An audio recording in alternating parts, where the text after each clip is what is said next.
here.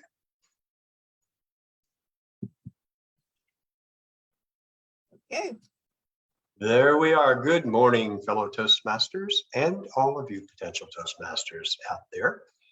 Welcome to the show. Today, we are going to be discussing building healthy teams. We're also going to talk about the upcoming sort of changing of the guard, if you will. We're beginning our new fiscal year, so we're going to have some changes in our officer roles. We'll talk briefly about that before we get into our discussion on building healthy teams. So I want to welcome you to our show, Wake Up with Toastmasters. I am your District 115 Club Growth Director for at least 2 more days, Wednesday and Thursday, and then on Friday, which is July 1st, I will become your Program Quality Director. And you will have a new Club Growth Director, Scott Transit. Scott is going to be here on Thursday as our guest to know a little bit about the show and have our viewers get to know him. So we'll be looking forward to that. Of course, my co-host today is the ever lovely, vivacious Phyllis Trippy, distinguished Toastmaster and past District Governor. How you doing this morning, Phyllis? I am sensational, and good morning to our public out there. Everything is A-okay here. How you doing there, Ken? Are we ready to go on Facebook? We are on Facebook Live. We are ready to get your comments and ready to get started with our discussions today. So let's first talk a little bit about the Toastmasters calendar year and how that works. It's not not calendar year, fiscal year. The fiscal year for Toastmasters starts July 1 and it ends June 30. Prior to that happening, we have to do a whole lot of things to get ready for it, don't we? We have to have our elections. We have to go through the process of identifying the new district leaders and getting them properly elected through the district council meetings and getting them transitioned into their new positions. So just briefly, now I don't have a PowerPoint for this one. Surprise, surprise. I know, I probably should have made one. But let's just start with where we're transitioning sort of from the district director down the organizational chart, if you will. Of course, our current district director for a couple more days, Carol Campbell, distinguished Toastmaster, bless her heart, she's done a terrific job, is going to be our immediate past district director, which is still a very important role, advisory role, of course, to help us with our continuing Toastmasters journey. And moving up into the district director spot will be Jean Williams, distinguished Toastmaster. She is our current program quality director, and the program quality director is responsible for all training throughout the district, including club officer training and district officer training, plus some of the innovations that Jean is responsible for include Educational Enrichment Night, which is it's the second Saturday. I'm getting my tongue tied. Second Saturday of each month. It's once a month on the second Saturday of the month from 6 p.m. to 8 p.m. We are planning a series of classes that are free and open to our members on Zoom, and it's an opportunity to learn a little bit more about Toastmasters, and that's something that Jean came up with. She's a very creative lady. And also game night, which is on the last Saturday of the month. And this show, Wake Up with Toastmasters, was her invention, which I think is pretty unique. I think it's absolutely unique in the Toastmasters world. So Jean will be moving up to district director. I will be moving up, trying very hard to fill her shoes as the program quality director. And we do have some interesting things, I hope, that we're going to implement. We're going to continue, of course. Wake Up with Toastmasters is going to continue. Education and Enrichment Night, Game Night, those things will all continue. And one of the things, Phyllis, I wanted to talk about a little bit briefly is we're reviving what was known as the Pathways Ambassador Program. And I think The reason for that is even though our district has a relatively high adoption rate for pathways, it ought to be 100%. And in talking to our members, and you can jump in here because I know you've talked to some members too, there has been some reluctance on the part of some members to get moving on pathways. So one of the things we thought might be helpful is to have a Pathways Ambassador program. So have you seen that in the clubs that you've and members that you've talked to, some of the issues? What are they? Why are people having trouble signing up or reluctant? We're a little reluctant in the distinguished Toastmaster people. I think that they have already got distinguished Toastmaster and they don't understand, or they do, but they fight it, is that everyone needs to be on the pathway plan and to help your club to be distinguished. There are goals, and those educational goals all come from the pathway program.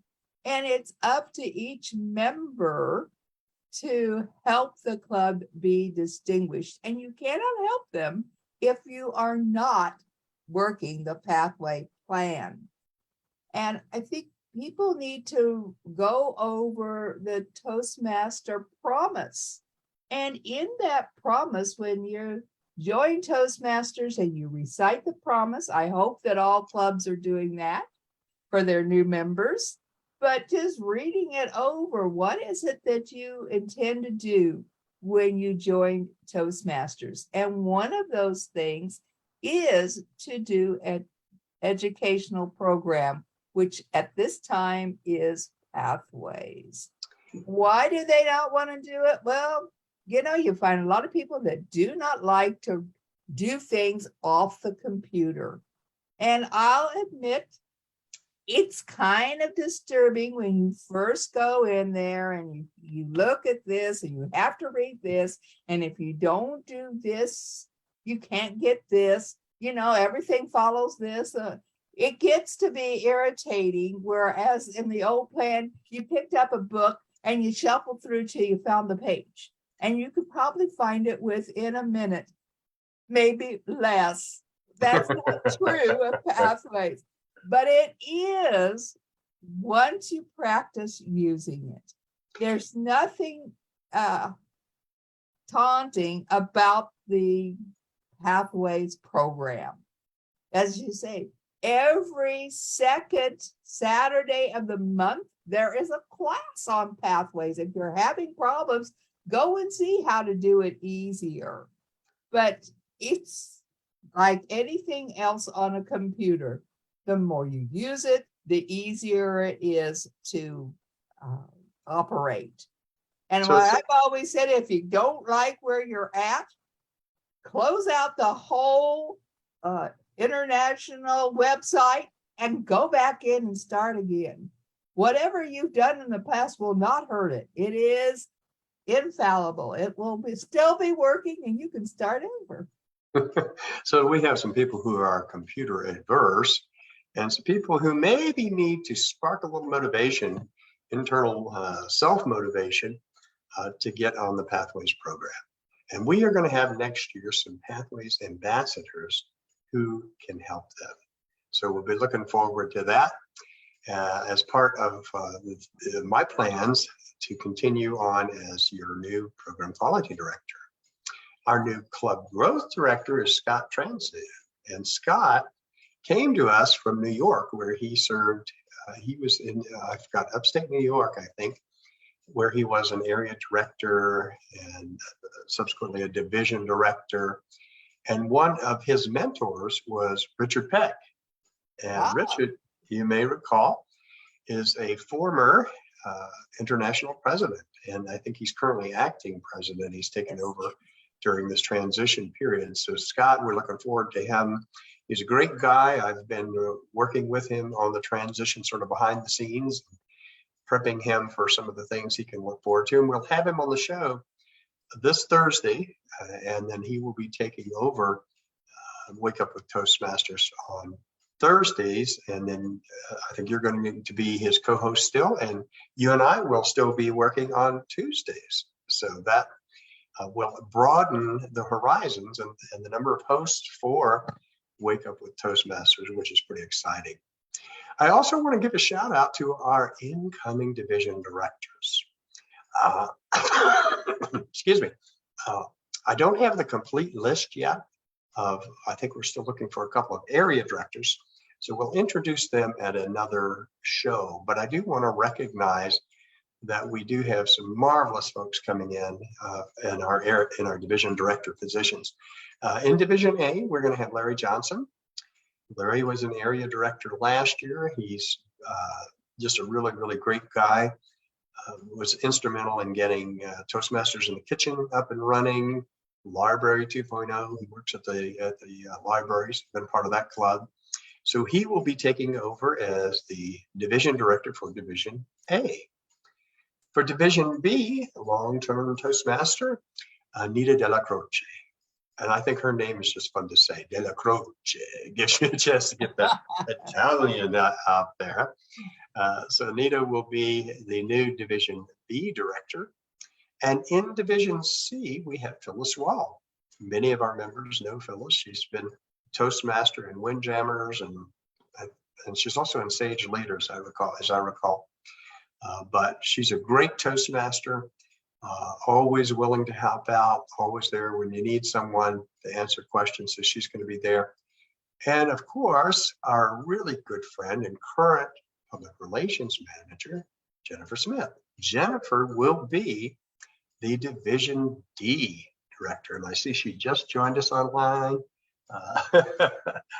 So Jennifer, let's give a shout out to you. She's done a fantastic job as public relations manager. I know she's working with our incoming public relations manager, Tammy Green, for the transition. And she will be taking over Division D. So we have a really, really, really wonderful team that in the elected positions. We'll talk some more later about some of the appointed positions, and of course, the area directors. But I just want to give a shout out because we are very near the end of our fiscal year, and we are all working on transitions and setting up trainings and what have you. Any comments you want to make about this transition? You've been through this a few times, haven't you, Phyllis?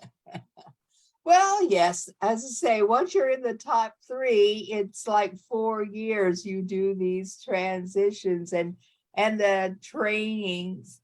But we need these transitions. People need to talk to one another. We're a communication organization. And it's not like, okay, I'm done. You guys got it. See you later. No, it's like, I've been working on this. And like you say, there are 3 clubs that are possibly going to charter within maybe a month or 2 that you need to talk to Scott about. And so we need that personal touch. What am I working on? What can I explain to my predecessor, the person that's taking over for me, what they can do? What worked for me this year, what I tried, what didn't work. So your successes and your failures, they need to know everything. There's no sense of inventing the wheel. It's said all the time. And it's like, talk to people, let them know what's happening in the position that they're taking over. Well, I'm glad that's a great segue into our discussion about building healthy teams, because teamwork is so vitally important within Toastmasters. We have, you can sort of break it down in a number of different ways. You have the division directors, you have the trio, you have the area directors, and collectively we are all on the same team with the goal of building our district to have it become the best it can be. So I have only one slide today as we get into this, and I want to bring that up. And we're going to start a discussion here about building successful and healthy teams. We've talked about doing your club success plan, and that was part of the TLI that we had on Saturday, which was very well attended. And this goes right with as part of the successful club series, Building Healthy Teams, but we're just going to focus on one part of this. So let me pull this up. And, so these are the traits of a healthy team. I'm going to put this in a different mode in just a moment. Trust, healthy conflict, commitment, accountability, and results. So I'm going to put this in a little different mode here. So let me do that. This will work for me. Okay, let's try again. There we go. And what I want to do with this, Phyllis, is to break this down. We're going to start with the foundation of a healthy team, talk about it, and then go up the little pyramid to complete our discussion of what does a healthy team look like and what are the traits that we can work on. And these are the good thing about this. These are all traits that we can learn. These are learned. So the first thing we want to talk about is trust.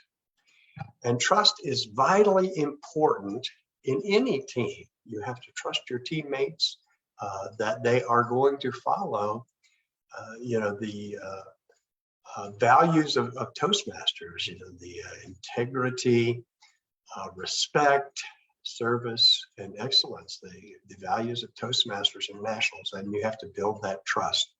What are some of the ways in your experience, Phyllis, that you've been able to create an atmosphere of trust within the teams you've worked on? I think trust comes from knowing one another, even knowing that the people that you do not know personally that are on your team are part of Toastmasters and have the same integrity as yourself, that they will follow through. But trust comes from letting people work on their own and not demanding that they do it your way. So you have to give them some leadway so that you can trust them. If you're demanding and put everything down the way you want it to be, and that's the only way, you're not going to get the feeling of people trusting one another, because they haven't had to, because you've demanded only this particular set of rules. I think you have to give them leadway to learn to trust one another. Yeah, that's great. You made me think of, I had a college professor. I was in college a long time ago, but I do remember some of the more intriguing classes that I took. And this was in a management class. And we were talking about general management in the business world and building trust. And he said that the key is when you're in a position of leadership, you have to teach your colleagues and subordinates and your team members not what to think, but how to think. Give them the tools that allow for critical thinking, and then trust them to work out how they want to accomplish a given task. And you can translate that easily into Toastmasters with the foundation of trust. If you have put together your club success plan, then you've made a really big contribution to building that trust, because you've had your team together, you've talked about what it is you want to accomplish, how you're going to get there. Now it's a matter of trusting your team to get there. So I think that's very, very important. The next element is healthy conflict. And I have to say that it always makes me feel a little nervous, because I don't like conflict. I'm very conflict averse. I'm easy to get along with. At least I think I am. I've been married to the same woman for 41 years, so she might agree, but I don't know. But healthy conflict is an important part of a healthy team. And the key, go ahead, I'm sorry. What we want to say here is, don't fill your team with yes people. You want ideas from them. Perhaps that's what we're talking about in a healthy conflict, is that they don't always agree with everything the leader says. They have ideas of their own, and they're willing to express them. Maybe that's a little bit more of healthy conflict. Well, I think that's exactly correct. You're right. I love what you said. You don't want a team filled with people who are going to agree with you all the time, because that doesn't really get you where you want to go. You don't build lasting results on a team that isn't willing to challenge, isn't willing to say, hey, I have an idea. We need to have a discussion about X, Y, Z. So you're right. That, I think, is the essence of having healthy conflict. And at the core of healthy conflict is respect for one another. I hopefully am not so set in my ways that it's my way or the highway. You got to do it my way. Yeah. But I'm open enough to recognize that I'm not necessarily the smartest person in the room. I'm just one person in the room who has opinions and ideas, but I need, if I'm the team leader, to make sure that I'm listening to the rest of my team, and that the conflict that we have is a healthy conflict. And by that, again, showing respect for one another, and sort of the rules are focusing on the issue at hand and not getting personal in your debate. So healthy conflict, very, very important part of a healthy team. Next, we have commitment. And I just can't express enough how important it is to have a team that is committed to the goals the team has set for the club, for itself. This is why, in my opinion, it's so important to do a club success plan and get buy-in from everyone. When we were talking about this the other day, Phyllis, the thing that I think we emphasized was, it may be the executive committee that puts together the plan, but that is not the final plan. The final plan needs to go first to your members. So you get their input, you get their commitment to the plan, because if they see, oh, well, this is just something dictated by the executive committee, that won't get you the buy-in that you really need for commitment. But when you have the members have an opportunity to have input and have a say in the plan, that's when you get commitment. What do you think about that? Is that rational? Well, commitment to me is more like follow through.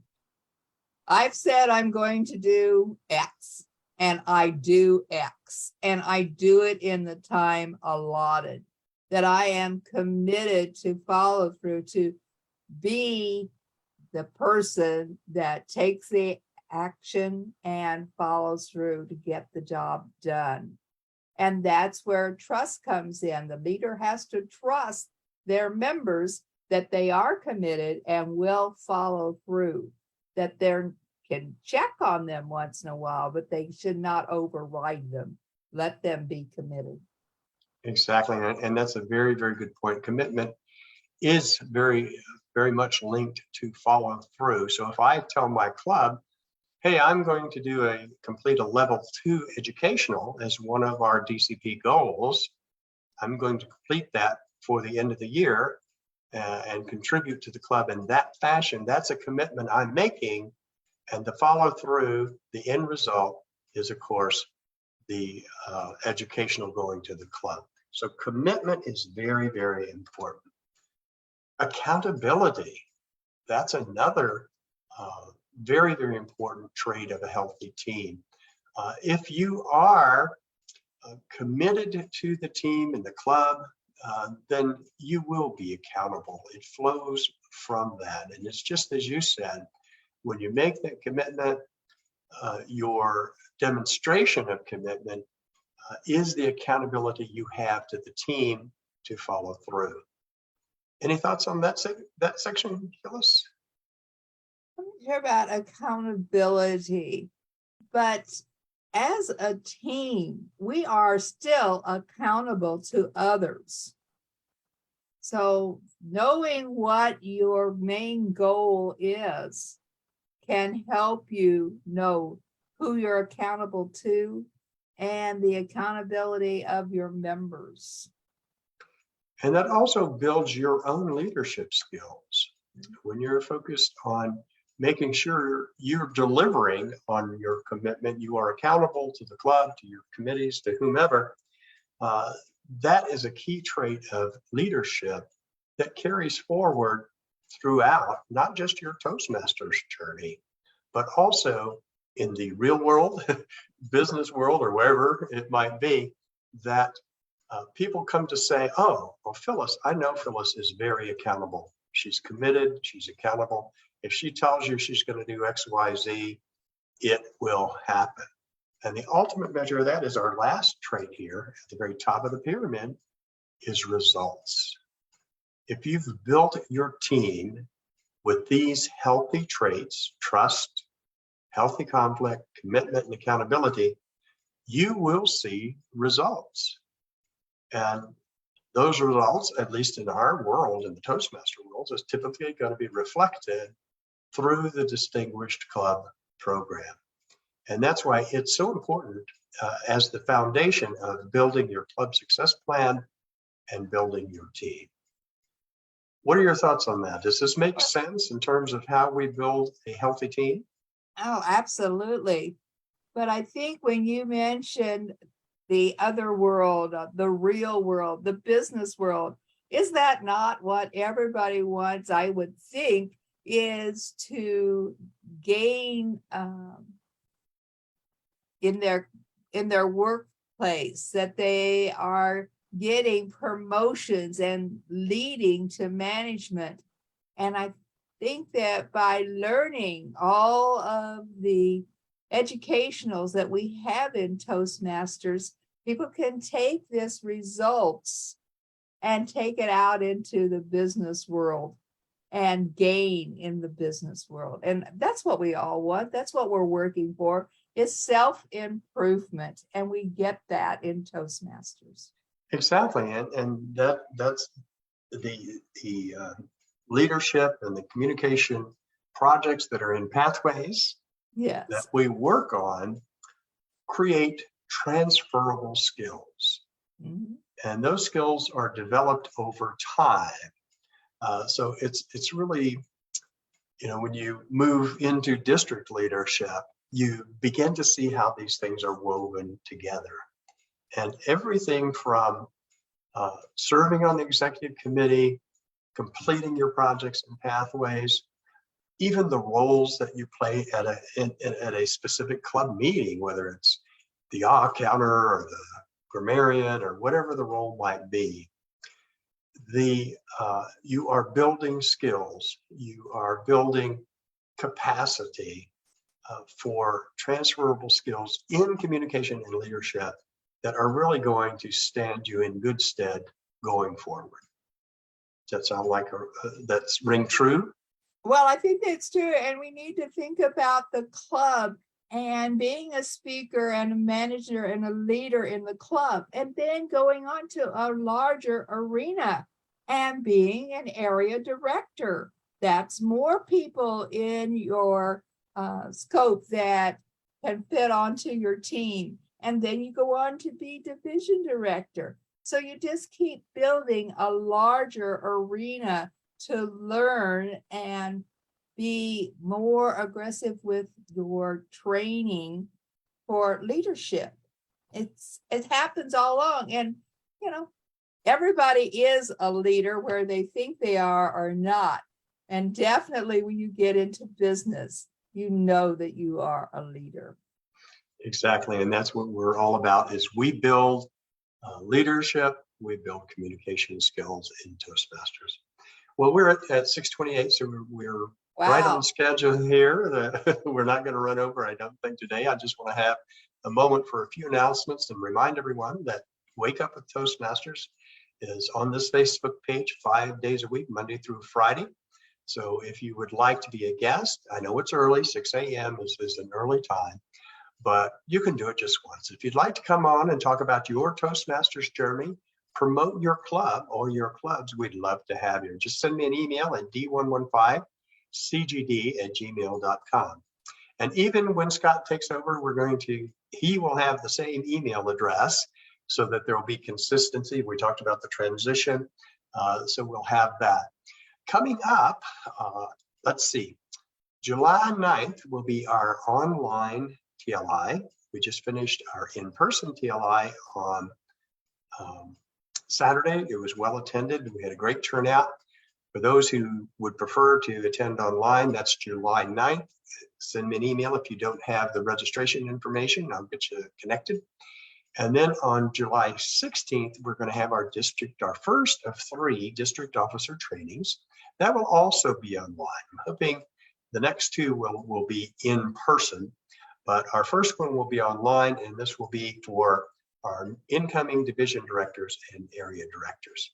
I see we do have Carol on the line here. She says, good morning from Lambda Linguist.